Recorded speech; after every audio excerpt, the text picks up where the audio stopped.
And so we should be streaming, live on YouTube coming up, folks, in 7-8 minutes' time. Daily Chaos with Robin Tilbrook, God bless him, talking about Liberty Down.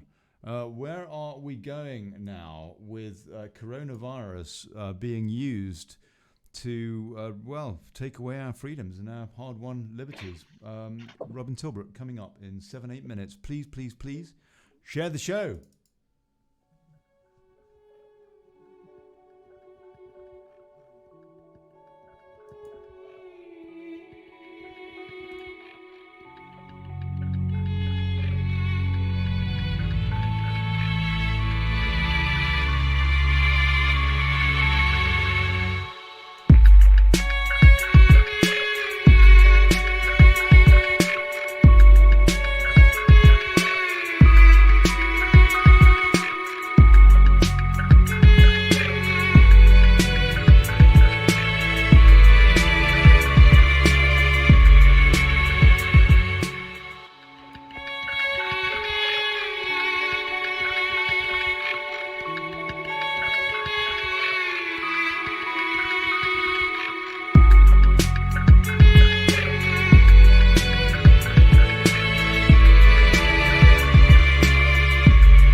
Coming up in 5 minutes, folks, Liberty Down. 7, 6, 5, 4, 3, 2, 1. You'll never have the sacred stone.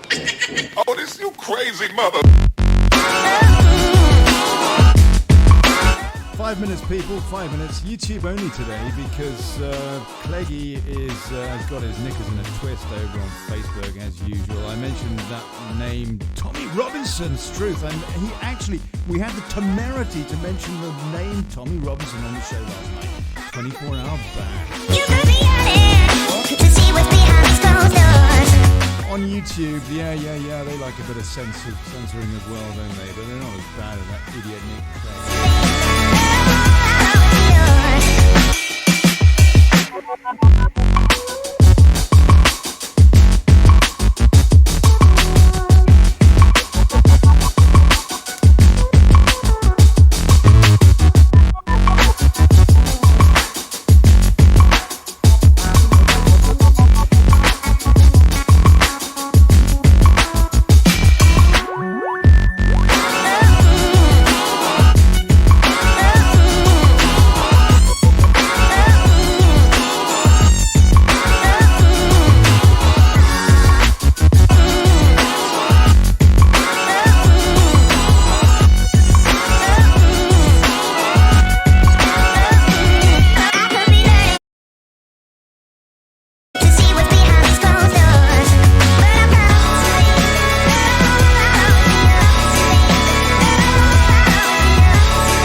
afternoon, good morning, good evening, good people.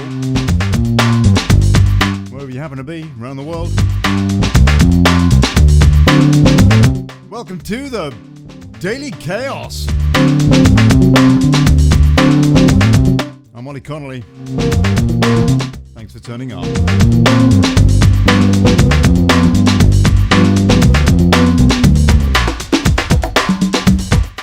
And now, Liberty down! What is going on with our hard-won freedoms and liberties? Are governments around the world taking advantage of the coronavirus crisis to put us in an iron grip? Going to be exploring that with my guest today, Robin Tilbrook. God bless him, from the English Democrats. Only going out on YouTube today, not on Facebook, because those people over there don't like us talking, do they? Got banned for mentioning Tommy Robinson last night on the show. Got a 24-hour ban just for mentioning a name. Can you believe it? That is Facebook for you. That is Nick Clegg for you, who reckons he's a liberal Democrat. He doesn't know what liberal means. He doesn't know what Democrat means, quite frankly. Anyway, good evening. Robin Tilbrook, can you hear me, sir? You probably can, but I muted you. Yeah, Robin, hello. Good evening. Good morning. Hello. Good afternoon. You're in the UK. How are you? I'm very well. I'm in Valencia, Good. in Spain. 2 weeks in quarantine, or about 11 days or something, and could probably do with a haircut and whatever. How are you doing over there? How's quarantine for you, sir? Newly imposed. Well, it's only just started, really, hasn't it? So it's unlike you.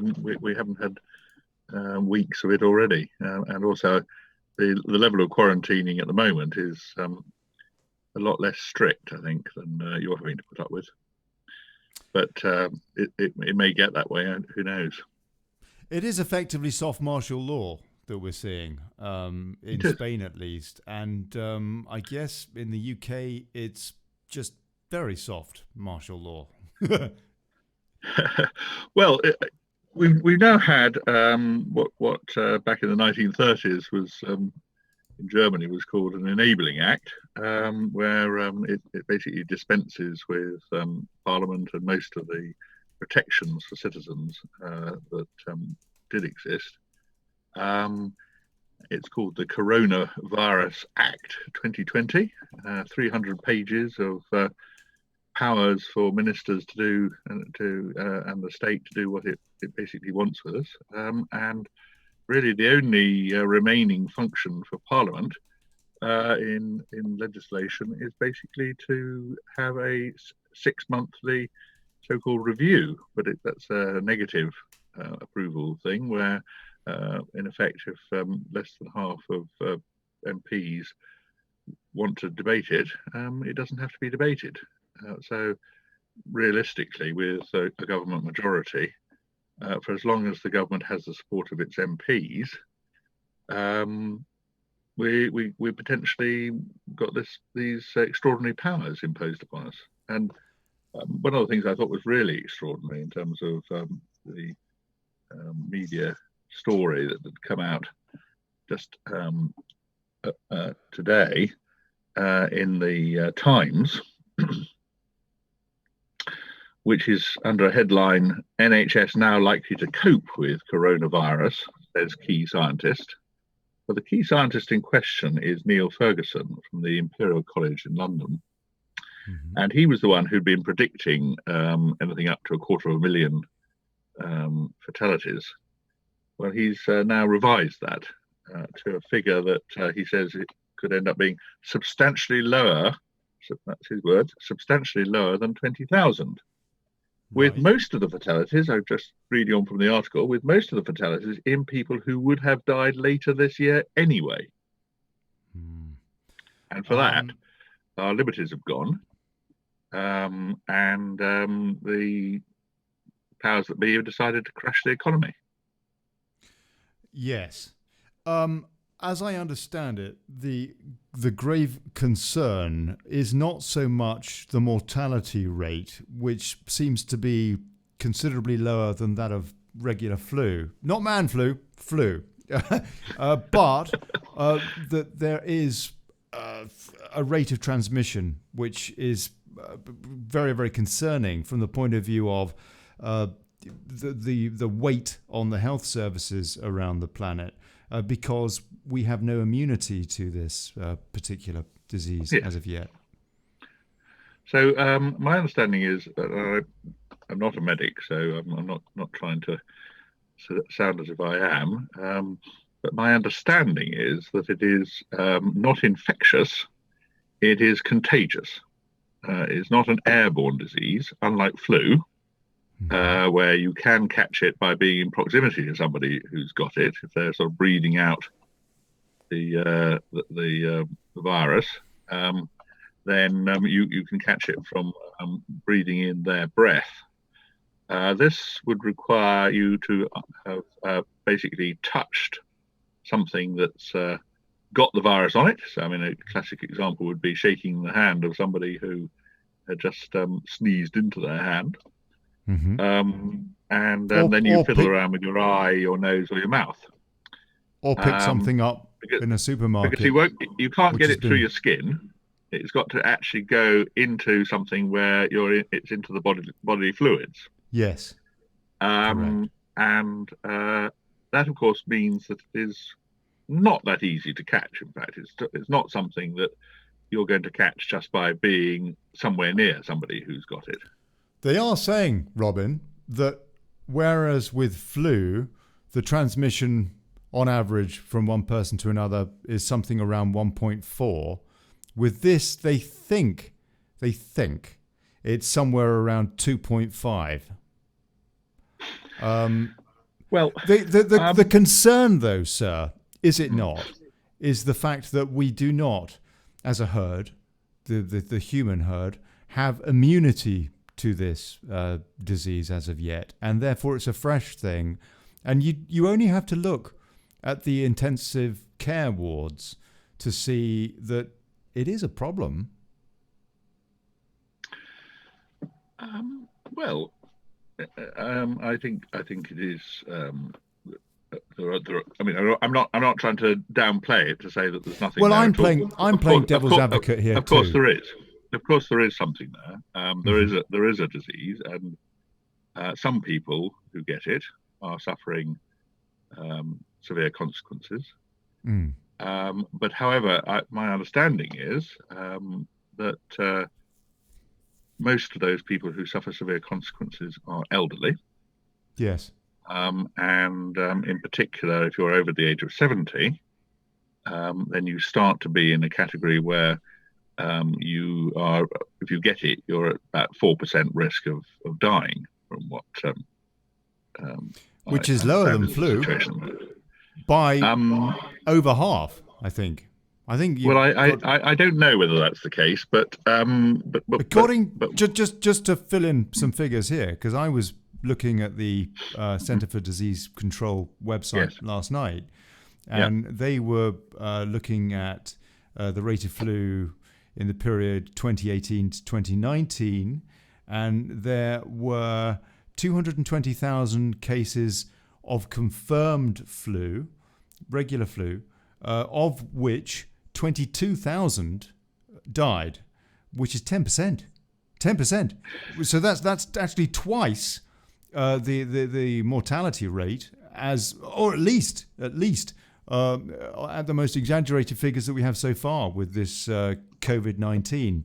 So from that point of view, this is not such a big deal, and it makes you wonder why on earth have we stopped, basically quarantined ourselves and all the rest of it and shut up shop and ruined, crashed the economy. On the other hand, though, it is this contagion that is the worry, no? And the fact that the health services just can't cope. I don't think health services ever fully cope with any big outbreak. Even if we were talking about flu, I don't think they fully cope. But the thing about that you've got to bear in mind with both this disease and with flu is the figure that we don't know. We know the number of deaths, or at any rate, we've got a fairly good handle on those. But what we don't know is how many people have actually got it. For instance, you mentioned the flu, in the year in which 22,000 people died, and that was in the States, in a first world country. In the States. But I think in that year also we had something like 10,000 in this country. So at any rate, quite a large number of people died of the flu that year. It is a very large number. Yeah. That was a year in which I got the flu. I expect most of the people that I knew over the course of the winter got the flu. But the state wouldn't have known we'd got it because we didn't do anything in terms of going to see the doctor or anything. Obviously, you can't, with flu, there's no point in going to see the doctor because they haven't got anything that helps. So I think we've got the same problem with the coronavirus, or as Trump called it, the Chinese virus. Well, it came from China. It did come from China, didn't it? An American professor, John Ioannidis, who is a professor of Stanford University in California, he's written quite an interesting and useful piece as a sort of correctional to thinking about the problem of dealing with statistics. He points out that there is only one human population, as it were, where we have had 100% testing and therefore actually know the statistics of what proportion get the disease, what happens to those who have got it. And that was in the Diamond Princess, which was the cruise liner that got stuck in Yokohama Harbour. That had 1,200 people on board, of whom 700 got the virus. So even though these people were in very close proximity for quite a long time, and there was a sort of air circulation system which would be circulating, if it had been flu, would have been circulating the flu virus through the air vents. Of the 1,200, 700 got the flu, and in that case there were 7 deaths. But that is the passengers on the cruise liner were much more elderly than the general population, and he's comparing that in his article. He's comparing that with what the results would be if you were to map that onto the general population of the United States. And basically, what he says is that the death rate in the United States, generally, if the results in the Diamond Princess were exactly replicated, the death rate would be 0.125%. Now, that is lower than the average flu for a year. I mean, flu viruses vary in virulence and what effect it has on people. But if you take an average year, that would be less than what would happen to in typically to be expected for flu. We've also seen that there's a lot of over-reporting going on. I don't know if you've seen, but there's been a drilling down into the Italian statistics, which at one time was suggesting that a lot of people in northern Italy in particular had caught this, and quite a lot seem to be dying. But what they seem to have been doing is, if you'd got the coronavirus, then you were being put down as dying from it, even if in fact you died from something else, one of your other conditions. Because one of the key things about this is that it tends to only seriously affect those people who've got some sort of serious underlying condition, and generally more than one. And they're the people who are most at risk. So the idea that the Italians have basically been saying that anybody that's got it, if they then die, is automatically the death is results from the coronavirus. when maybe they've died, maybe they got cancer or something like that, and they've died from that, in fact, rather than from the coronavirus. I mean, I think that probably shows that we are dealing with not only an issue where the statistics are wildly out, but also we're dealing with a sort of general hysteria where people are not thinking calmly and carefully about what they're saying and how they're reporting things.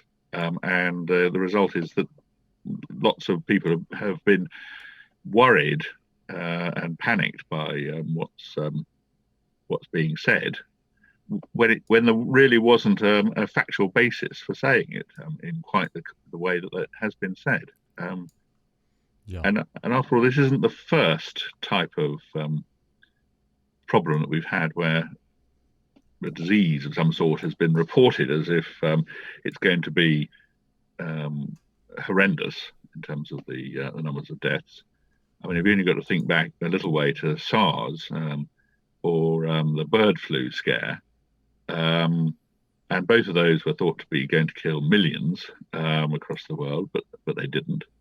I mean, another good one, perhaps not as contagious, but still vastly hysterically over-reported, was the mad cow disease in the early 2000s, where we had a situation where the media was saying it was going to be at least 50,000 deaths from it. It's worth remembering that there were 200. That's right. The media has been pretty hysterical over this, and a lot of farmers I've heard were very concerned about the way that various epidemics have been handled with animals. Well, the most alarming thing about that, of course, is that Neil Ferguson from Imperial College is from exactly the same college as came out with the most alarmist statistics for the foot and mouth. And it was only when one of the other universities, I think Oxford, stepped in and said that those figures were far too worrying and far too sweeping, and a more sensible approach was taken by the chief veterinary officer, that we wound up avoiding having to slaughter all our herds, which is basically where the Imperial College figures had taken us. So, I mean, the fact that the government's relying on Imperial College again and the same department, I think, is another concerning feature about the way that the government's handling this, because I do feel that the reaction is very likely to be proven to be a vast overreaction. So you basically would agree with the president, Donald Trump, who says, don't make the cure worse than the cause. Yes. And in fact, actually, the Professor John Ioannidis, who I was referring to earlier, he says that it's a bit like an African elephant coming across a domestic cat, and not liking the cat and sort of stamping around and trying to get away from the cat and getting into such a state over the cat that he jumps off a cliff and kills himself. I have to tell you, sir, I really don't know what to think with this. I mean, there's no question. I look every day. I'm looking at what the mainstream media, fake stream media, bog roll media, whatever you want to call them, are saying, and I see the hysteria there. On the other hand, I do wonder quite how this is tackled from the point of view of trying to keep the health service from collapsing. But then again, I wonder if it can do anything bar collapse anyway. I don't know. Time will tell. But let's. Could I just say, I think the issue here is a decision-making failure. But what it seems to me that Boris and the government have done is they've gone to the medical professionals, particularly the ones that have become important within the government, like Chief Medical Officer, and they've said, what policy do we need that's going to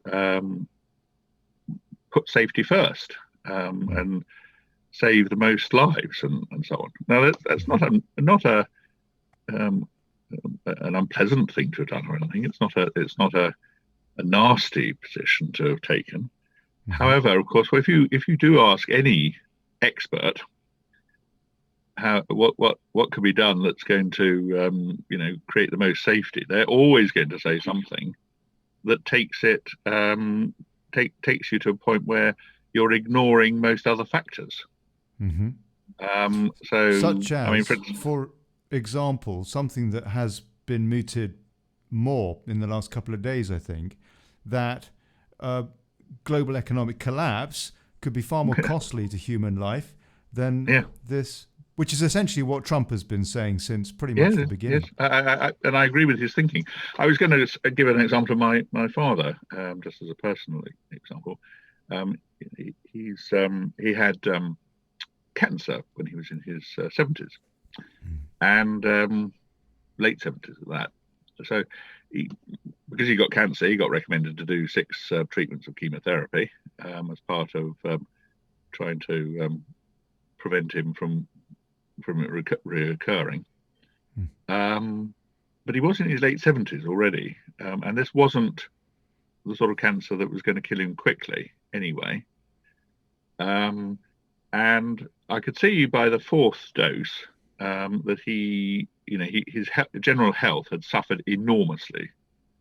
Because if you have cancer, each dose of chemotherapy you get progressively more sick each time, and then you recover from it, but your recovery takes longer each time. And anyway, so we had the 4th time, and I said to him, I thought at that point he ought to stop, because it could damage his general health to the point where he wouldn't properly recover. But he was determined to carry on, and he had his full 6 treatments. And of course, he was very, very ill the last time. And it turned out that what had happened was, as a result of the chemotherapy, is that the calcium had leached out of his bones, and he then had a collapse of one of his vertebrae. So he then basically lived the rest of his life in agony, barely able to walk, because he'd overdone the sort of safety first treatment approach. Yes. And he listened too much to an expert, in this case a cancer treatment expert, who wasn't taking the whole picture. He just focused only on the narrow point about sorting out the cancer. And I think that's the kind of problem we've fallen into here. These medical experts have not been thinking about, and they weren't asked probably either, about the general economics situation or the social consequences. They were just asked about 2 things, I suppose. One was maximum number of people surviving this, and the second thing, a bit less creditably, which is basically NHS management and being able to spread the disease out so the NHS is able to cope better.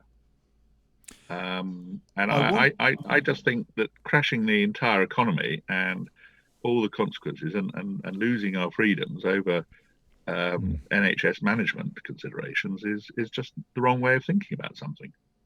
I want to come on to particularly the libertarian issues now. I want to play to introduce us to this part of the show what Steve Baker MP said in the Commons the other day, a very emotional speech. This is 4 minutes long, but I think this is a good introduction into this and gives people a bit of an idea of just the kind of thing that people are thinking about this. And when they were asked to vote on the corona virus bill, or as Robin says or compares it to the enabler bill or the enabling bill. Enabling. We'll discuss this anyway. But this is what Steve Baker, ERG character, had to say the other day in the Commons. Madam Deputy Speaker, and I stand first my honourable friend from the Isle of Wight. We cannot neglect his constituents in the island. I fear it's gone on for far too long, and I want to say sorry to him that we didn't weigh in behind him sooner. It's just got to be dealt with, and I know my right honourable friend, the Minister, knows. Secondly, I'd like to pay tribute to the honourable lady for Bradford West. She's done an absolutely fantastic job in the last 24 hours. It's been a real privilege to work with her to secure what I think is a fantastic result. At a time like this, matters of the hereafter are very close in everybody's thoughts. As they sometimes say, there are no atheists in a foxhole, and I certainly wouldn't want to stand by and see my constituents cremated against their wishes.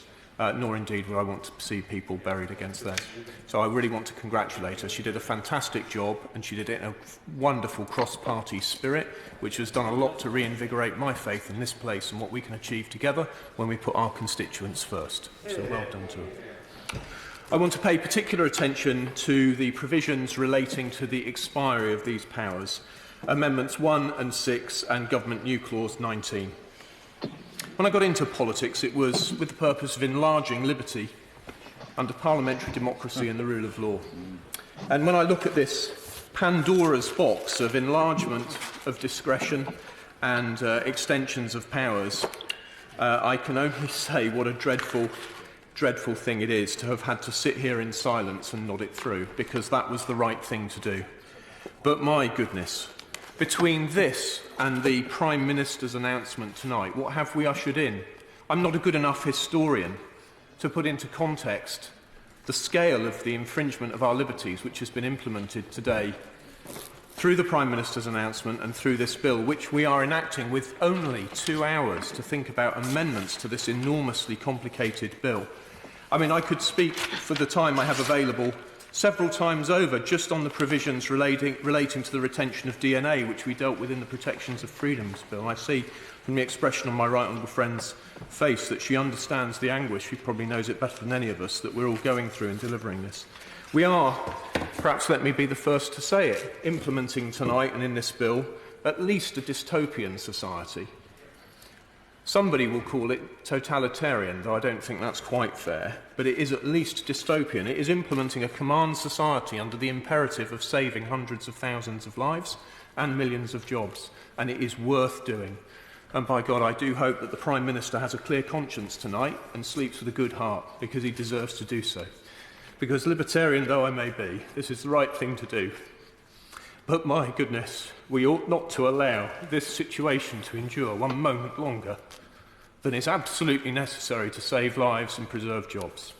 So that's why I have said that while I welcome New Clause 19 to give us a 6-month review, I would very much urge upon my honourable and right honourable friends and the Prime Minister sunsetting this Act, as it will become, no doubt, at 1 year, because there is time to bring forward further primary legislation.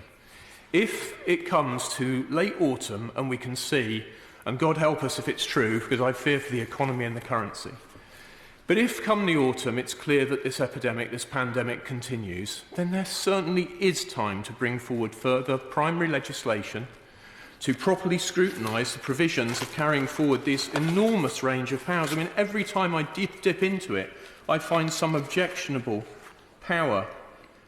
There's not enough time to do it, but I've done it there. I can glance at it and see objectionable powers. There would be time to have several days of scrutiny with a proper piece of legislation, easily in time for March, April 2021. And I just implore to my right honourable friend, for goodness sake, let us not allow this dystopia to endure one moment longer than strictly necessary. Quite remarkable, Robin. At least dystopian, Steve Baker says. What have they ushered in? Well, it's I do think it's at least dystopian. He said it was at least dystopian, and he raised the possibility that it might be totalitarian. Yes. I mean, we are talking about a situation where ministers can now make law and can create offences and can have you imprisoned without trial. It's therefore a more thoroughgoing enabling act, actually, than quite a lot of what was in the original one. It's certainly a much more thorough enabling act than the War Powers Act during the First World War and the Second World War. You know, those acts are quite quite moderate by comparison. So, I mean, if you think about the House of Commons, for example, and Parliament, that continued to sit through both world wars. There's no need for it to sit now. Its only residual function really is to consider these extensions every 6 months. We'll come on to those extensions. Sorry? We'll come on to the extensions. It's not an extension. It carries on basically unless and until until it's stopped, until it's terminated. And in effect, with a large majority, I think it's unlikely to be stopped unless the government decides it wants to stop it. We'll come on to that in more detail in a minute.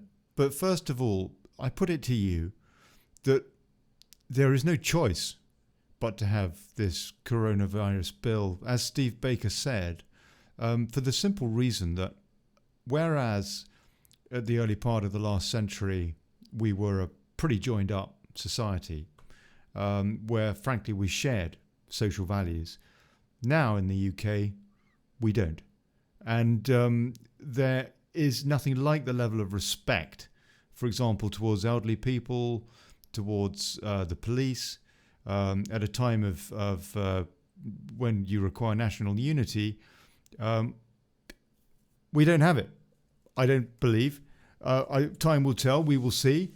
But therefore, if that is the case, that is the reason why there is the need for there to be this stringent government. It's worth bearing in mind, before the First World War, the state in England was really very small. We may have had a huge empire, but one commentator that I remember reading years ago was saying that an Englishman might well go most of his life with the only individual he'd come across who has anything to do with the state would be the village bobby.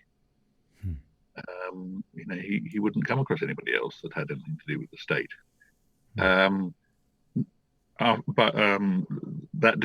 we didn't go back to that position after the First World War.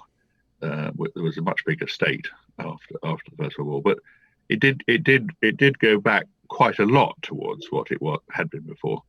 After the Second World War, the state was maintained at almost a sort of war footing in terms of its size, and the state is much more interventionist than it was before either of those wars.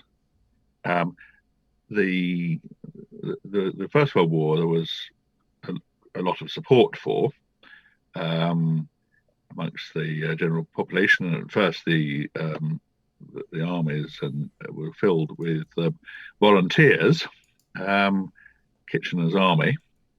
But eventually we got to the point where conscription was being introduced and rationing and so on in the First World War. In the Second World War, there was, I think, actually less support for getting involved in a war than people now tend to think. After, we've got to bear in mind, we were the ones that declared war on Germany, not Germany declaring war on us. And that was said to be for Poland, in other words, to try and prevent Germany becoming a great land power in Western Europe. And a lot of people thought that was the wrong decision at the time. And of course, the part of the reason they needed the War Powers Act was because they wanted to intern those people who disagreed with getting involved in a war. But nevertheless, I would agree with you. There was quite a lot of support. The authorities had to take much more of a proactive role than they wouldn't have got senior politicians going to visit disaster areas in the East End before the Second World War had got involved. But then you did get Churchill visiting, and the King and Queen visited. So the authorities did make a big effort to try and create a sense of unity, and it's think there's a danger with looking back at that you see it through the telescope of what happened later, rather than where it was to begin with. I thought the other thing that was quite interesting about what Steve Baker said. First of all, he spent quite a long time talking up what Naz Shah had done. Yes, I cut in at a poor time. If you could explain what that was, it's actually... Yes, I'd like to explain what that was. Thank you. She's the Labour MP for Bradford West. She's the Shadow Minister for Women and Equalities. And I think I probably can do little better than quote her tweet. She said, "I am so relieved that the government has listened to what we've said about religious burials for Muslim and Jewish people and have brought forward an amendment to address our concerns. I don't need to push my amendment to a vote. Thank you so much to everyone for your support." So it wasn't what you might have thought from listening to Steve Baker, a measure that she'd brought in that actually was addressing concerns from all sides of what they tend to call the community. It was the specific communities of Muslim and Jewish communities that she was addressing, and in particular the right to insist upon both burial and it to be done within 24 hours. So basically, the outcome of her amendment is to preference, in terms of who's going to get dealt with out of the dead, the Jewish and the more especially the Muslim community. So it wasn't an equal, open-handed, liberal measure. It was something specifically to address Naz Shah's probably mostly Muslim constituents, and that they get to decide how they're going to be buried and how quickly as well. I guess I would like to come on and ask you about a story that was in Political Light last week regarding more religious bias, and we'll come on to that. I made a note to ask you about that. But before we do, I want to ask you about the Coronavirus Act. What is there, if anything, in particular, that you find out of place, given the circumstances that we're in? Well, the first part of our conversation, of course, was really about what circumstance we are in. Because the truth is, we don't really, we can't be absolutely sure whether we are in a serious type of position that would merit the kind of reaction that we're getting. Another thing that Steve Baker was talking about was saving jobs. Well, I don't see what's being done as saving jobs. I see it as a catastrophic crashing of the economy, for which it will take many years to recover from, if it ever does. And some of the measures that have been introduced are measures that really, when you examine the detail, are not nearly as good as they sound on. It's a typical sort of politician thing, making out that what they're doing is going to have, be very generous. So take the loans for local businesses. There was announced that they'd introduced through the British something or other bank, which I must admit I never heard of before. They were going to introduce a situation where the government was in effect going to guarantee loans to every business, and the banks. It then turns out the banks are going to administer these. But then when you actually look at what the banks are doing, most of the banks are saying that you have to, the business owner will have to give a personal guarantee for these loans. So in point of fact, the banks aren't taking much of a risk. The government's taking even less of a risk. What they're basically doing is making it so that the business owner takes even more of a risk than they were previously taking. And another one is there's a big talk about providing 80% of the wages of people that have been stood down from particularly the hospitality business. Mm-hmm. Well, I was talking to a cabinet member of a local council around here who's got responsibility for dealing with this. Well, he was saying, well, the thing is, of course, that the government haven't made it clear that they've farmed all this out to the local authority, and the local authorities are being told that they've got to pay for these 80% of wages, but they haven't got any money to do it. And the government's saying that they might give them the money later, but the local authority hasn't got it at the moment. So there's a lot going on here that's not going to work as smoothly for saving jobs, as Baker was putting it, as the government's been making out. And I think you couldn't do much better than consider when Boris went on national television and radio and all that the other day, and he announced all these measures coming in, and that from immediate effect he was saying we were to stay in our houses. The interesting thing was, of course, he had no legal power whatsoever to say that, because he hadn't actually got his Enabling Act passed through Parliament at that point. Yes. So he couldn't order the police out onto the street to arrest people and to fine them and what have you, rather like he was talking about, because he had no power to do that. So in other words, he sort of bluffed us. And quite a lot of what's going on with these loans and payment of wages and so on is another sort of bluff.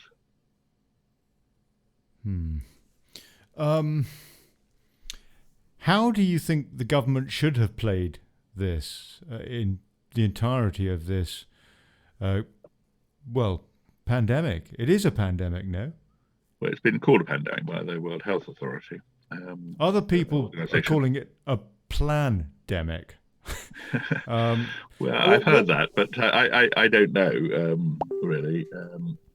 Whether or not this thing was contrived somehow through some political shenanigans in China, whether it was an erroneous release from a laboratory, or whether or not it was it came off the back of some bloke eating the head off a bat, or some stupid thing to do. Pangolin.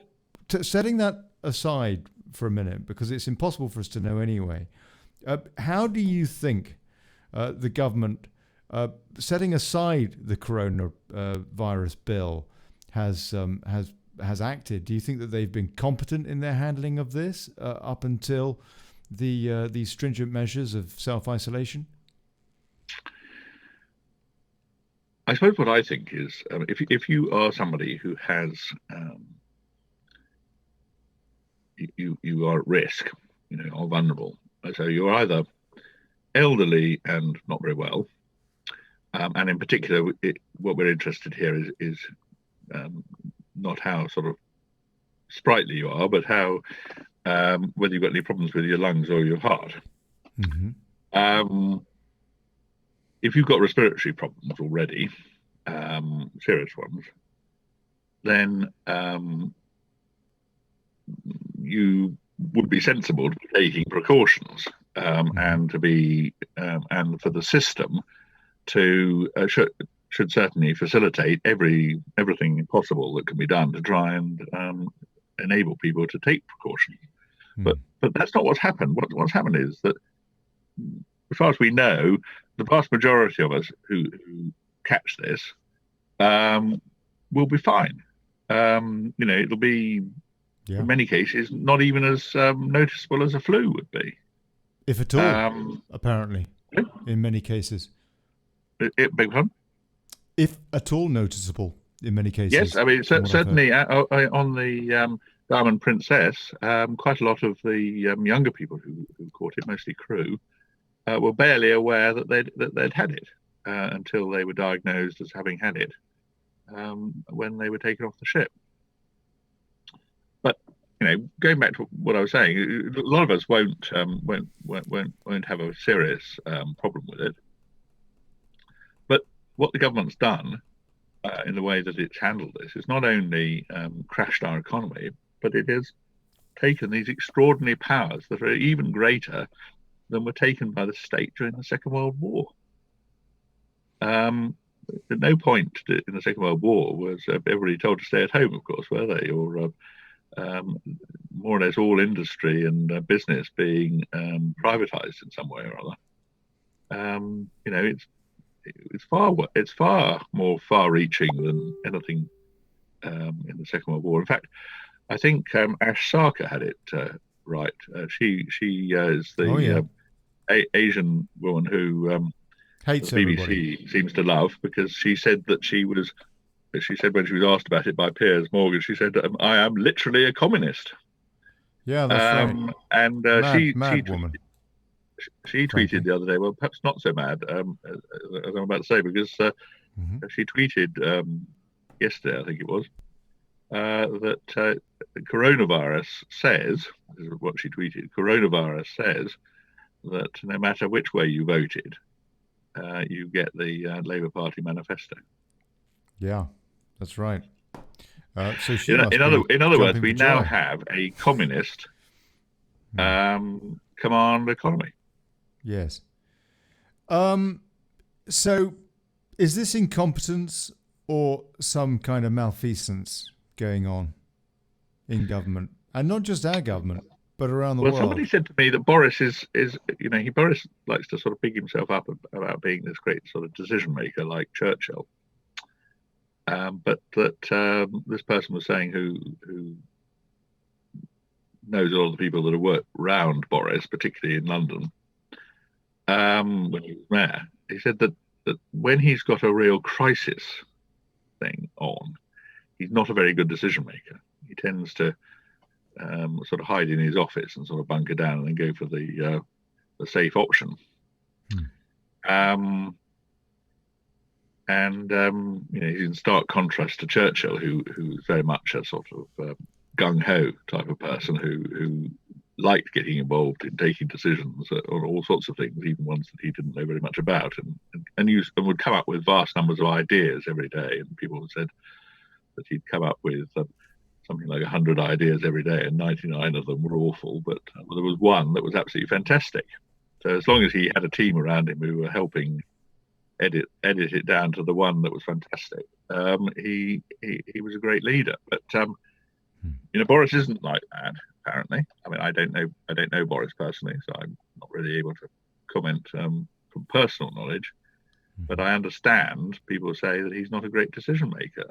He's good in front of an audience. He likes being in front of an audience. He plays up to the audience, and he does a good presentation of what he's supposed to be saying. But when it actually comes to the nitty-gritty of decision making, that's not really his thing.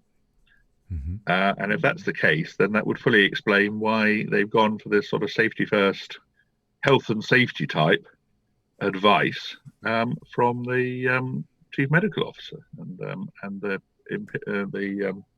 Imperial College statisticians who've come up with this. So you think that he's effectively, ironically, you could argue, following the geopolitical herd by, if you like, safeguarding the vote, his Tory vote, just trying to shore that up and as best he can. I don't know about the Tory vote. I mean, I'm not sure whether you could accuse him of acting in a way that's party partisan. I don't think that's happened particularly. Was there not a lot of pressure on the UK to go the same way as Italy, Spain, Germany, France? I suspect there probably was pressure, yes. But if you campaign to be in effect the leader of the country, then you would hope that you'd be the sort of person who would withstand pressure. But I think he's proved that he isn't such a person. I have to say, the thing that puzzles me, well, a few things actually, quite a lot. Most things. Perhaps All of us. everything.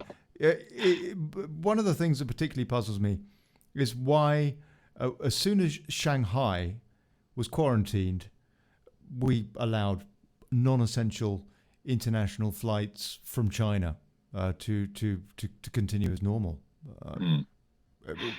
What are your thoughts on that?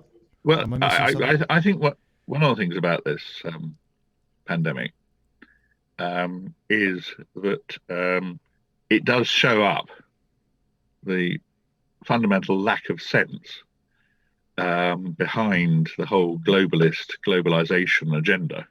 Mm-hmm. The more you internationalize and globalize and create fast links all across the world, the more you can be sure that something like this will leap across boundaries and borders.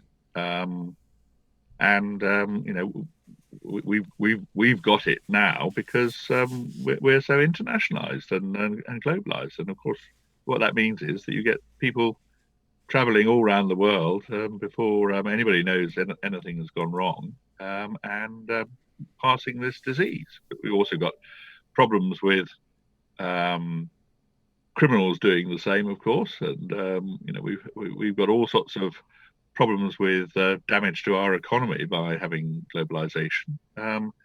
But it's been one of those things that you haven't really been allowed to challenge. If you challenge it, or if you were challenging it, you're of course some sort of racist or bigot. That's been the narrative that those proposing and pushing forward for internationalist developments within the world, both economically and politically, for several decades now. I think what we're now getting is something of those chickens coming home to roost. And yet, ironically, we're hearing from the very same characters, not least of all Gordon Brown in the last couple of days, who has a kind of a world government. Yeah. Do you think that, can you see that this could possibly be used successfully to take us into a global government? Well, the people that support that sort of thing are always talking about it, aren't they? They are. Look at what's happened with the EU. Mm-hmm. Right. So the countries that got it bad, take Italy for example, they've called on the EU for help. What have they got? Absolutely no help whatever. If anything, the borders then immediately got shut, so that even if there was any help, it couldn't get through to them.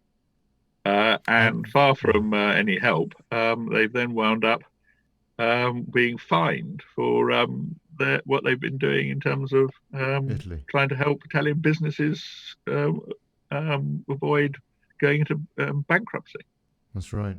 80 million euro. So the idea that the solution to this is going to be world government, I think that's it. That's just shows how bonkers old Gordon Brown is. Yeah, absolutely. Just while we're on the subject of Git Brown, I just want to come back to this whole religious bias thing that we see in the UK. And I wonder if you saw the story last week or so in Political Light, saying that Gordon Brown had been told by the Saudi government, or whatever it is, tyranny, telling him to ignore the rape, torture, and murder gangs, not grooming gangs, serial rape, serial torture, and murder gangs.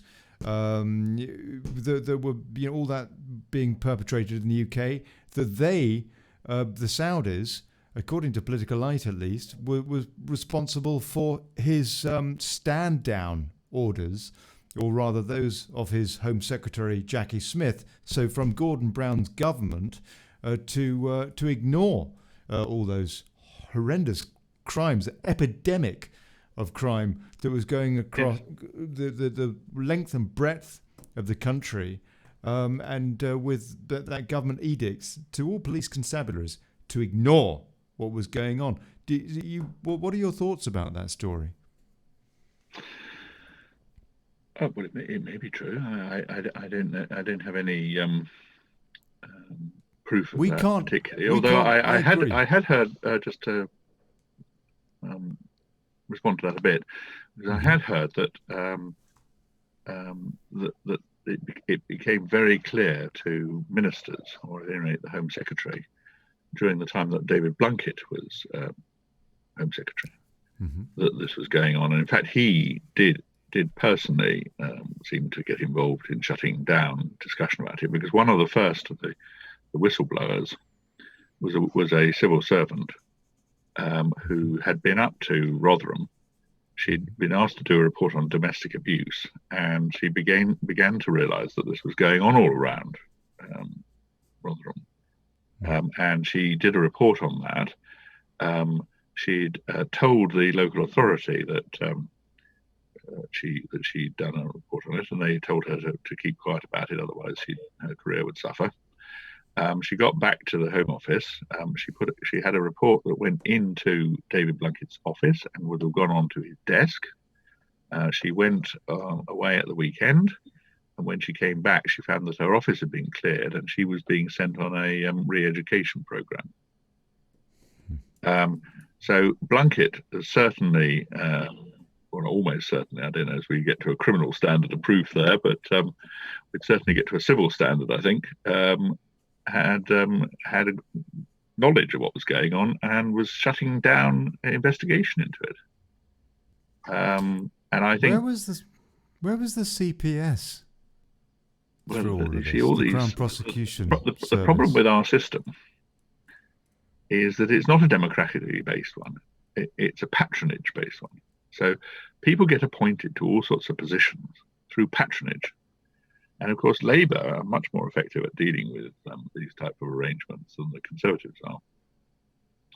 And so what they got a system of selection for chief prosecutors, for judges, for people running, for that matter, the NHS or bishops, the whole system, where basically you couldn't be appointed unless you were part of their agenda. I mean, as Derry Irvine, Blair's last proper Lord Chancellor, said when he set up the Judicial Appointments Commission, he said in a public speech, which doesn't get quoted often enough in my view, he said that he'd set up a system which would make sure that nobody with, as he put it, nobody with reactionary views could be appointed or promoted within the bench.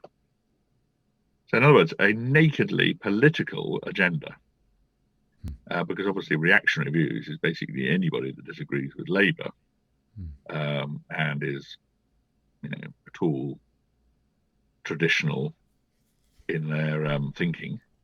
And sure enough, the Judicial Appointments Commission, they say that you can't even apply to be on the bench. And that's not only, by the way, the paid bench, but also as a magistrate, unless you can demonstrate a lifetime's commitment to equality and diversity. So in other words, you have to be a multiculturalist. And if you were to look at all other patronage areas of the state, the curious thing is that hardly any of the appointments are conservatively minded. Hardly any of them, as far as we know, are even supporters of the Conservatives. And even those that are supporters of Conservatives, I would bet pretty heavy money that the vast majority of them are people who were part of the sort of Remainer faction of so-called conservatism. Sort of conservatives who would agree with David Cameron in saying that he supported gay marriage, not despite being a conservative, but because he was a conservative. Which, whether you're in support of gay marriage or not, you can't really say that it's a fundamentally conservative approach, is it? It's obviously not part of our traditions. You mentioned Remainers. And that's another thing that this I saw the red coronavirus- mist come into your eyes. I wonder, sir, are we going to get Brexit? Are we going to see the extension, the current extension, which cost us, 30 billion quid or something, actually enacted in December? Or are we going to see another extension and the control of our law being subsumed by the European Court of Justice and so on and so forth? Well, that is entirely now down to Boris Johnson and his cabinet. Parliament no longer has any role in that at all. Boris Johnson and his cabinet, thanks to the Coronavirus Act 2020, have full jurisdiction over that. So it will depend entirely on whether he is somebody who believes in Brexit, or, as many people have suggested, somebody who found it opportune and career enhancing to support Brexit.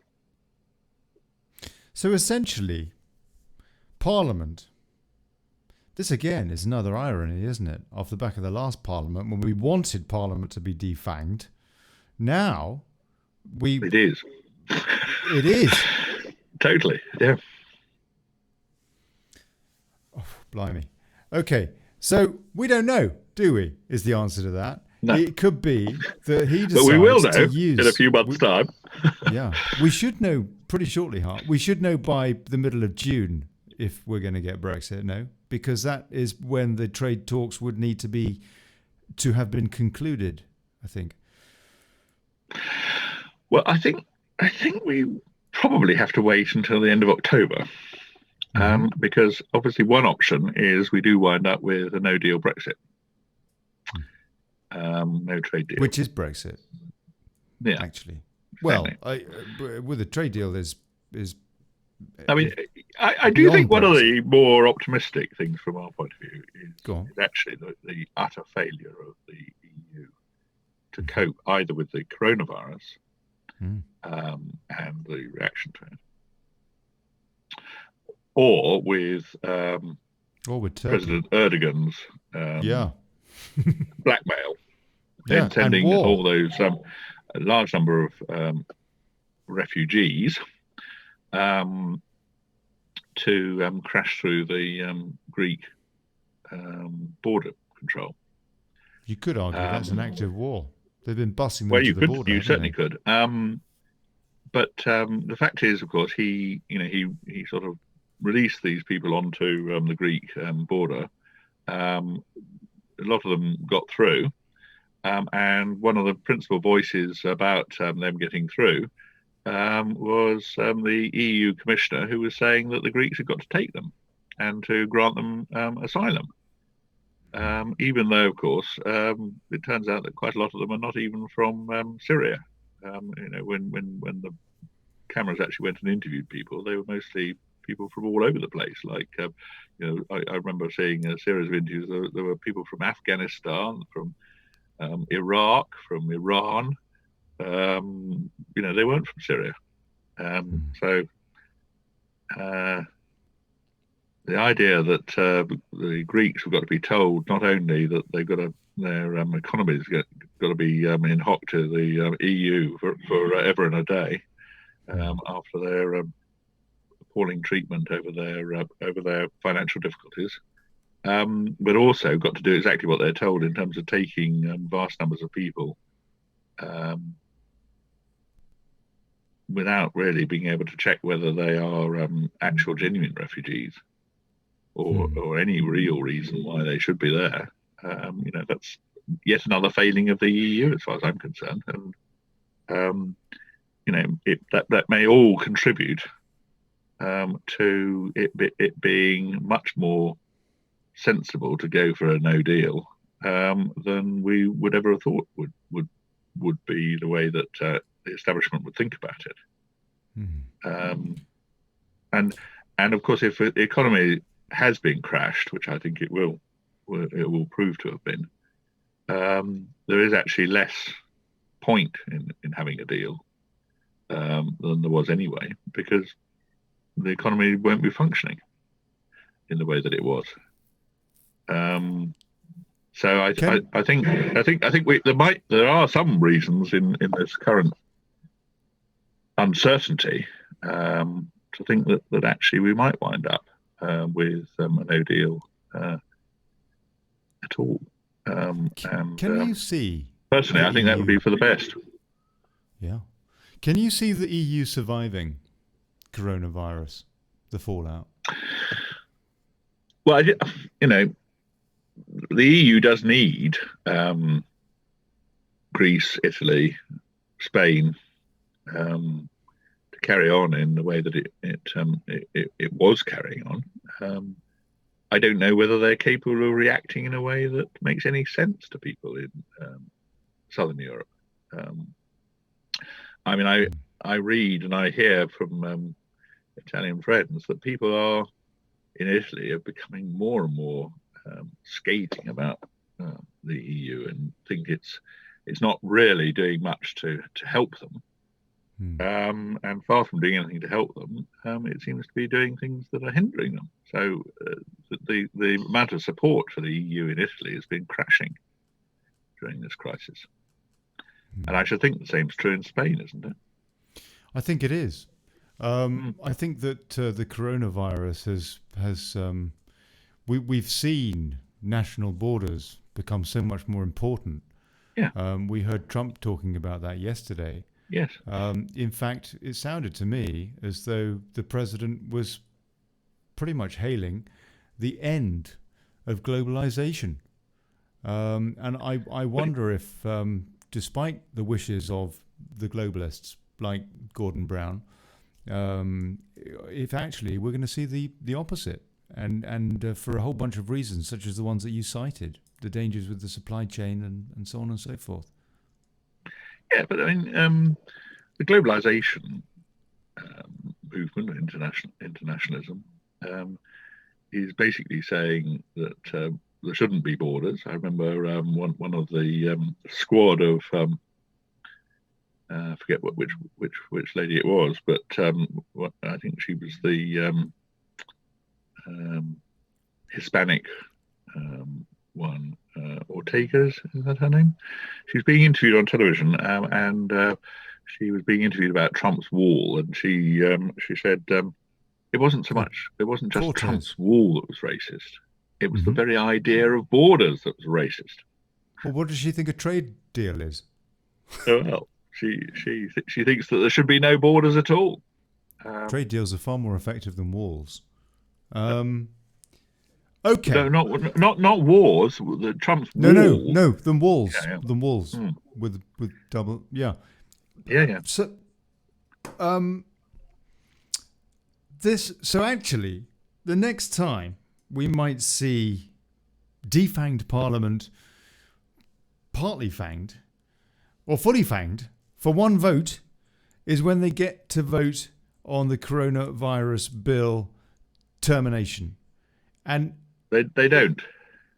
So they don't. So what happens is that then? the continuation of it is presented, and unless they vote against that, it carries on. Right. So why? So they wouldn't even need to vote on it. It carries on until they actually vote against it. So what's going to be presented then? The government, a decent government, would want this bill rescinded as soon as possible. Surely that would be the aim of a British government, to rescind this stringent bill. Unless you believe Ash Sarkar, of course, of us winding up with a command economy and command politics. I don't believe Ash Sarkar about anything at all. A government that calls itself conservative should certainly want to get rid of this bill, rather like Steve Baker was talking about. Get rid of the Act, get rid of all these powers. It's just an observable fact that through our history in the 20th century, once government had got powers, it's pretty reluctant to hand them over again. And so each time there has been, great array of powers granted to the state in the First and the Second World Wars, we then wound up with the government not fully handing back what had been given during that emergency.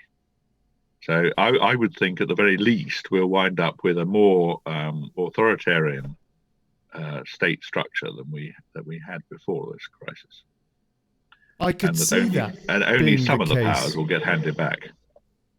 I could see that being more the case with a Labour government than with a Conservative government. Definitely with a Labour government, yeah.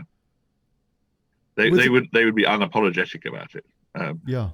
The current government might be apologetic about it, but still hang on to some of the powers. I mean, I'll give you a for instance here. So we one of the powers is that one of the things that's been decided is that a single doctor will now have the power to section you and lock you up for any sort of anything that they think means that you should be locked up for.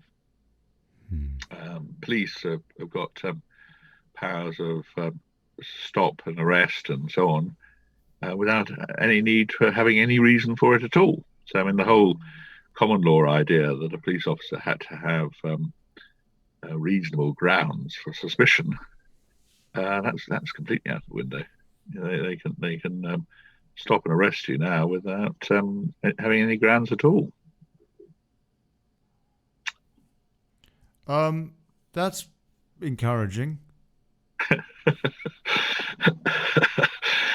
You don't sound very enthusiastic, sir. You don't sound very trusting to this government's intention. No, I wouldn't say I was particularly trusting. But at the same time, I'm not sure whether it's as a result purely of a conspiracy or whether it's a result of a cock-up. I'm not sure I've got enough information. So you're saying at the moment, the consequences that you're discussing there, you're talking about there, you're saying is more a question of human nature, with the fact that when people receive powers, they don't want to give them back, as opposed to it being contrived. I would say there's a degree of human nature at the root of that, but I'm also just talking about what the British state actually did in the 20th century. Because, as I say, before the First World War, the British state was quite small. There was virtually no secrecy. Just as an example, lots of things are secret now, including, after all, we were talking earlier about the so-called grooming gangs. Well, there's a report that's been done on this, which the Home Office has refused to publish. That would, before the First World War, there would have been no right to keep that secret, and basically anybody that got hold of it could publish it. And people did publish things even before officials had actually got the reports very often. After the First World War, the Official Secrets Act remained. Many of the powers of the state that had been developed during the First World War remained. Some of it went back because there was a long period of conservative government. But after the Second World War, most of the powers of the state were kept. And it isn't much of an exaggeration to say that the way that the state operated and the economy and so on was kept on a more or less a war footing. I just think that is basically our experience in the country, that the state does hang on to powers once it's got them. It's worth bearing in mind that we were already the country where there was more CCTV surveillance of people than anywhere else on Earth. Our gun laws are more restrictive than anywhere else on Earth. our state isn't. Standing back and looking at it, it isn't a very liberal, open-handed state. It's one where there's quite a lot of restriction, and that's the sort of natural tendency of officialdom to try and clamp down on anybody that doesn't put up much of a fight. That is the problem, isn't it, with the Brits? We're just very happy to stand in line, wait in the queue, pretend it's all right with a cup of tea. Yeah. And before we weren't allowed to go to the pub, our main remedy was to say that that they probably, if they knew what was going on, would fix it. But of course, they don't fix it because they're part of the problem. Oh, blimey. Robin, what a depressing Sorry to depress interview. you. Yeah, you have. You've. No, I'm going to take a few comments because I've been really, really poor with the comments tonight, and wrap up in just a few minutes' time. Amanda Thompson says the EU have stuck the Greeks with an 8 million odd fine. I think that they've stuck the Italians with an 80 million odd fine as well this last week or so. Carlos, Lisbon Treaty signed in 2007, came into force 2009. Carol Weston says, well, the EU helped those well-known EU members, Iran, for millions. Yeah, they have. They've just chucked them a load of cash, I understand. Sam the transit production factory shipped out of Eastleigh in Hampshire to go to Turkey, and with I think it's something like £50 million subsidy to make it happen. The what? Sorry, the transit. Those transits were made in Hampshire. What transit transits? vans? Right. The EU organised it so that the making transits was shipped off to Turkey. Really? Oh, yes. Another reason to go WTOs. David Laddie says Trump is ahead of the game, I think. I'm praying that he is. Sam JP says, well, she would say that, wouldn't she? I don't know who Sam is referring to there, but now I apologise. Dr. Dawson says it's a silent war. The diamond has been crushed. Soros will be hung along with Hollywood and the Crown and the Vatican. Dr. Dawson got some interesting views. I'm looking forward to him coming on the show and having a bit of a chat.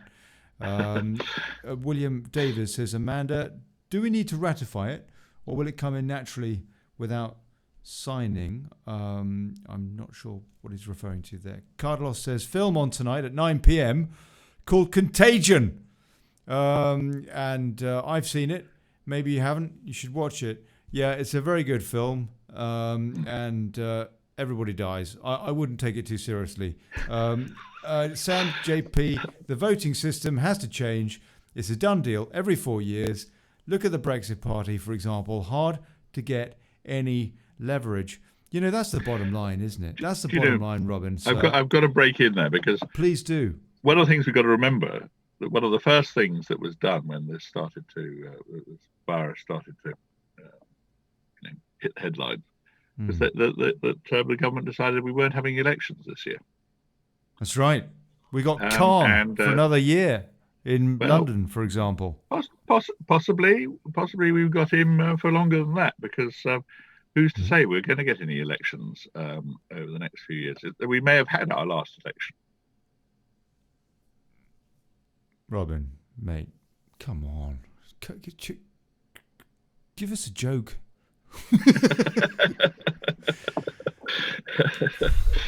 I don't know. You really, I'm really not feeling are. very jokey. You're being very, very gloomy. Do you think that, in fairness to the government, some of these things, some of these measures that have been taken might have been done out of incompetence or just because they really, really were concerned about the NHS being flooded, crippled, and were trying to, what was it? Flatten the curve, yeah? Flatten the curve. Isn't that the official But at the time they withdrew the elections, the I mean, I was driving up to our conference in the morning. We were listening to a talk from the previous day of the government saying we weren't going to panic. Keep the pubs open. There was some talk of developing herd immunity, but anyway, it wasn't going to panic. By the time I got up to the conference on the Friday, it's only after all a couple of weeks ago. By that time, panic was in full reign, and the elections had been cancelled. This spring's elections cancelled, and cancelled for longer even than the wretched Remainer-dominated Electoral Commission had suggested, because they were suggesting that they should be held in the autumn. The government had cancelled them put them off till next year, apparently. At that point, without any statutory power to do so, but of course they've now got the statutory power because it's in the Coronavirus Act. So whether we have any elections again or not is down to Boris and his government, and it's nothing to do with Parliament.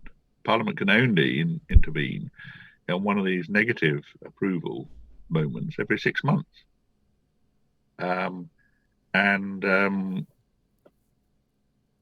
think that even applies to things like the Fixed Term Parliaments Act. I think if Boris's government decided they want to stay on after 5 years under the Coronavirus Act, they'd be able to do so. Now, I'm not saying they will, but what I'm saying is they could, and we will see from what they actually do, what their actual mettle is. But I think it's a very worrying moment, and we are now completely in the power and hands of people who may not prove to be as trustworthy as you'd hope. After all, what is the selection process for MPs? It's not normally they're not normally people who've got huge life experience of and independently minded people. Yeah. In fact, locally here we had somebody who would have been very independently minded as a Conservative MP, and he was thought of as being the natural successor when Pickles stood down. But the Conservative Party engineered it under May, so that one of her spads, one of her supporters, got the position. Another damn crony. And I think that's much more typical of the selection process of MPs. And so the people who are charged with making these decisions are people who've basically been selected on the basis that they do what they're told. Robin Tilbrook. So it's we're going to see how it works out. It's not a good position to be in, but we can't help it.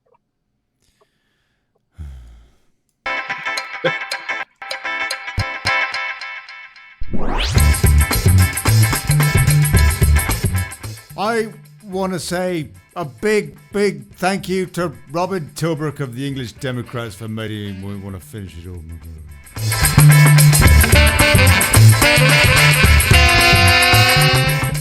Robin Tilbrook, you're a good man, sir. We could do with a few of you in the Commons. Not that there's at many point now.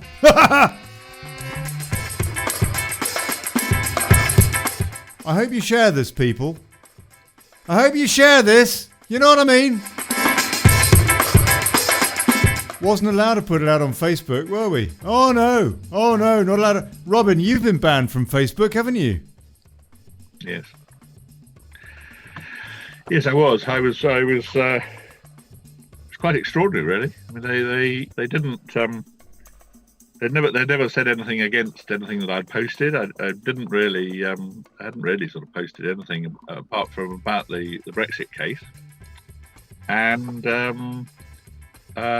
they knew I was a political figure because they had asked me to do this sort of double identity thing so that we could do political advertising. And out of the blue, I find that my account's been taken down with no discussion, no warning. Yeah, that's what they do. And it's still down. Robin Tilbrook, God bless you, mate. I look forward to talking to you again. But I understand that you've got all your family there in captivity with you. I want to wish you the very, very best of luck with that. Thank you. That's probably the joke, isn't it? Yeah, we've got to have something. Oh, blimey.